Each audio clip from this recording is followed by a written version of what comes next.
This is Andy Purewal for Boxing Social in association with Betfred, and I'm joined by the new British featherweight champion, Leigh Wood, over Zoom. Leigh, how does it feel to hear that? And of course, congratulations on your victory last weekend.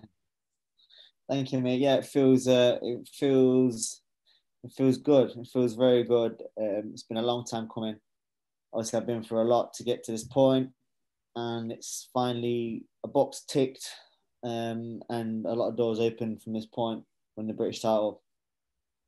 Reflect on the fight for me, Leigh. Obviously, kind of looking back on it now, REECE was very aggressive in those opening rounds, and gradually you started to grow into the fight, and we began to see more of the work that yourself and Ben would have been working on during your time together in the gym.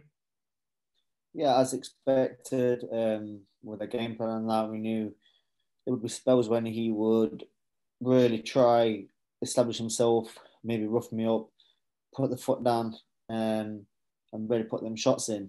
But like I said, it was all about maintaining composure in the moments because when we couldn't sustain it, whether it was be a round or two or four or six, but can't sustain that.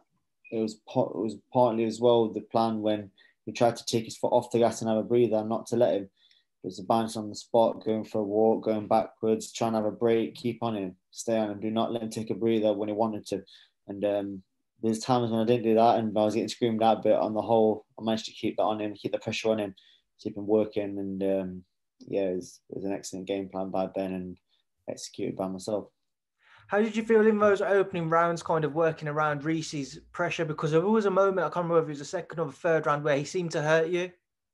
Yeah, I got a lot of messages about that. He said he didn't hurt me, but no, it didn't hurt me. I felt like I was in second gear for the early part of the fight, just because he was working so hard, putting massive shots in. I was thinking, block, lean back, dip, chase on, keep cracking away because that tank's going to start coming down. And he did catch me with a good shot. I'm not saying he didn't catch me, but he didn't hurt me. My head went back in the third, and as my eyes was looking up, I was thinking, that was silly. Don't get caught with that again. And as the maid was coming down, a shot came towards me, and I seen it, and I dipped underneath it.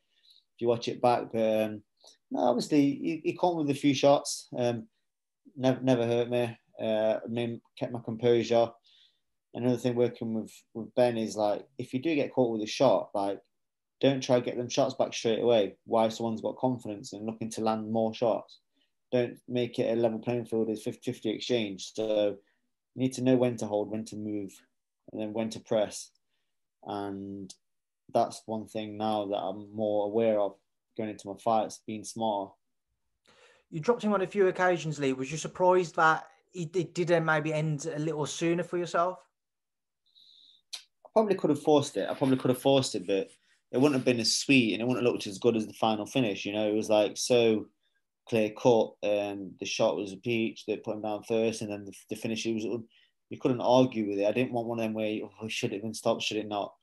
If the ref would have stopped, obviously I didn't want to hurt him, but if the ref would have stopped it after the hook and he got up, people might have said, "Oh well, you should have let him carry on." I think the joy stoppage in the ninth round, the final shot, I did get a few messages, "Oh, I shouldn't have been stopped," but the ref sees more than most. So yeah, I mean, if it was earlier on and I forced it out, it might have looked a bit scrappy and you could have got tagged yourself. So like I said again, it's about being smart and experience, and I knew it was going to just be a matter of time.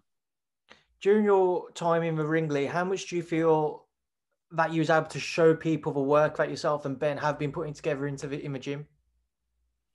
Yeah, I think from the opening round, people were skeptical of, oh, am I going to be stuck between styles? And it wasn't such a case of a dramatic change. It was more of about the decisions I make, more of changing everything. You're not that kind of fighter. It's like you can do these things. I could switch. It never said I can't switch, but don't be switching in range and getting tagged with daft shots. This is put rules and the fundamentals and the rules of my game, and we've implemented it in sparring. So it's ruling out all the risks and all the putting myself in 50-50s and putting more favourable chances. So when I'm taking risks, they're in my own favour, if that makes sense.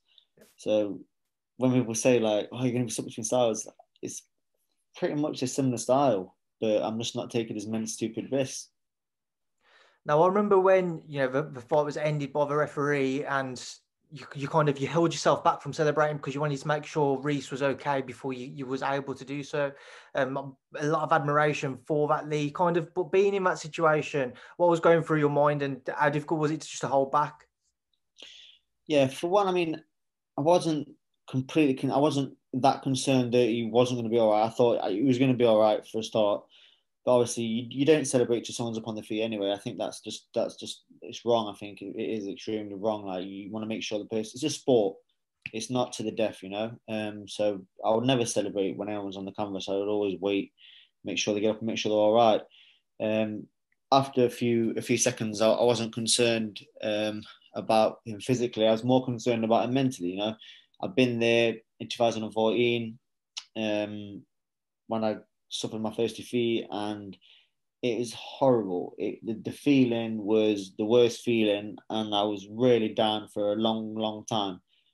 That night I was in Hull, and I left on my own in the hotel room, and Jordan Gill stayed the night with me because he's seen how bad I was, like so upset, and he stayed the night with me. And knowing that what I felt like would have been how he felt, so that's what another reason I was thinking. You know, I've been there. I know what that's like, and it's not nice. And I went to see him in the changing room after. I just gave him a few words because I think probably I'm probably the last person he wants to see, he wants to hear from. But just because I've been there and none of the mothers around him have not experienced that before, I just gave him a few words that might help him. Leigh, obviously moving forward, it was kind of picked up on during commentary. You are 32 now. A lot of people would love to win that British title outright, but for you yourself, do you feel you've got to push yourself maybe beyond that? Maybe look to vacate your title if you and look to move on to maybe the European scene, see how far you can go in the sport, especially with Ben in your corner now. Yeah, I won't vacate it.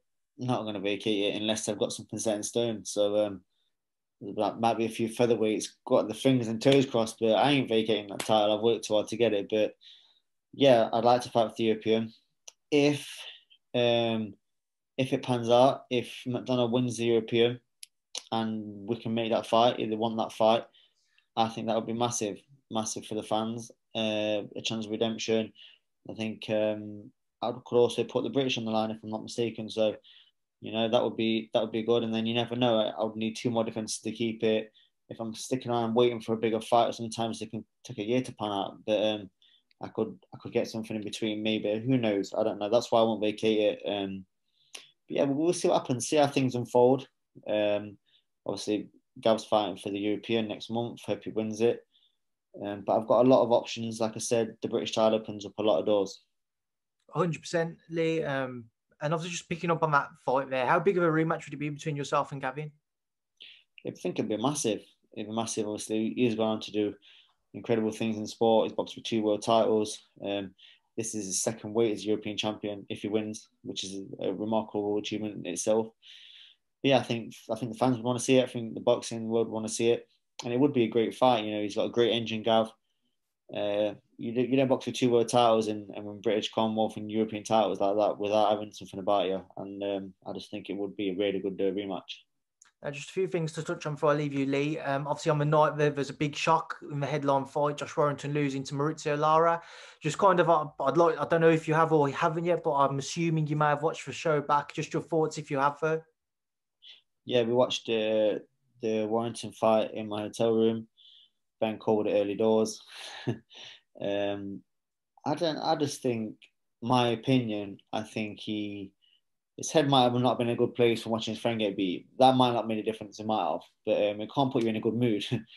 And I think he may have underestimated Laura. He may not, but I think he got tagged with the big shot, and he was too pride struck to move and jab and play it safe. He got stuck in as he does because it was a fight that throws a lot of punches, and he got into a bit of a fight. He started trading, and Lara could take a punch. His head was spinning around, and he was still throwing punches. And it's never good to get in a punch up with a tough Mexican with a good chin. And I think he didn't really recover from when he was first hurt early on in the rounds, and got dragged into a fight, and it was a bad night for him. And then obviously just before that, we saw Zelfa Barrett and Kiko Martinez. Controversial one for many, believed it was a lot closer than what the scorecard suggested. Just your thoughts on that entire fight and, of course, the scoring. Yeah, I didn't see that fight all the way through. I watched a bit of it. Look, it depends what you're looking at. The scorecards are wrong, whichever way you look at it. The judging was way off. But did he deserve to win the fight? Possibly. He was picking shots up, making him miss. Just was on the back foot. People don't like to sometimes don't like to see it, but from the glimpses that I seen of the fight, I thought he was picking him off. He was moving. He was looking like he was hitting and not getting hit, and that's the aim in the game. As much hitting and not getting hit as much. So he probably did win the fight. Was it that wide on the cards? I don't think it was. I don't think it was. But yeah, I mean, I think it needs something that the British board need to look at. And then just want to move forwards to this week. Obviously, Jordan Gill, you mentioned him earlier on. He's on the return. He's returning to the ring on the Avanisi and Kelly card. Faces Cesar Juarez, a former world title challenger, very accomplished fighter. You've spent your time in the gym with Jordan. You've sparred Jordan. Just what should everybody expect to see from him this coming weekend? Going to see him looking very slick. He's in a hard fight. He's in a hard fight. There's no easy fights, and when you get to a certain level, you know. But yeah, he's on it, and it's a credit to himself for staying ready without having a date for such a long period of time, and that's just showing how professional he is and his desire as well. So I think it's going to be a special performance in Jordan. I think he's going to look slick. He's going to look calm under pressure. He's going to get the win in emphatic fashion, hopefully. Also, my friend from Nottingham, Brad Dawes, he's fighting tomorrow night. He's in a 50-50 fight, and you've got to give him credit for taking the fight. They're both unbeaten. They didn't need to take that fight. So credit to them both for that. And hopefully Brad gets the win, Jordan gets the win, and we can celebrate. Right, Leigh, I'll leave that there now because I know you're a busy man. You've got a few things coming up this evening. So I appreciate your time. I'm going to leave a final word to yourself. For everybody who tuned in to watch you this past weekend, what would you like to say to them? Just thank you for the support. You know, I had a lot of doubts going into this fight. I don't know why, but everyone seems to think me at 32 is old. I don't know why, but you know, I get talked about. Oh, he's 32, like it's 42. You know, I'm a young 32, and I've got a lot of years left. I think I'll fight for as long as I want to fight and as long as I'm performing because I love the game. So thank you to everyone that backed me and supported me through thick and thin to get to this point from early in my career. And the ones that have joined as of recent, got some massive nights ahead. Like I said, this has opened up a lot of doors, so it's going to be a good year. Leigh, it's a pleasure to catch up with you as always. Enjoy this win for a little while, win a little while longer, and of course, I look forward to catching up with you again soon. Thank you for speaking to Boxing Social. Thank you. Brilliant.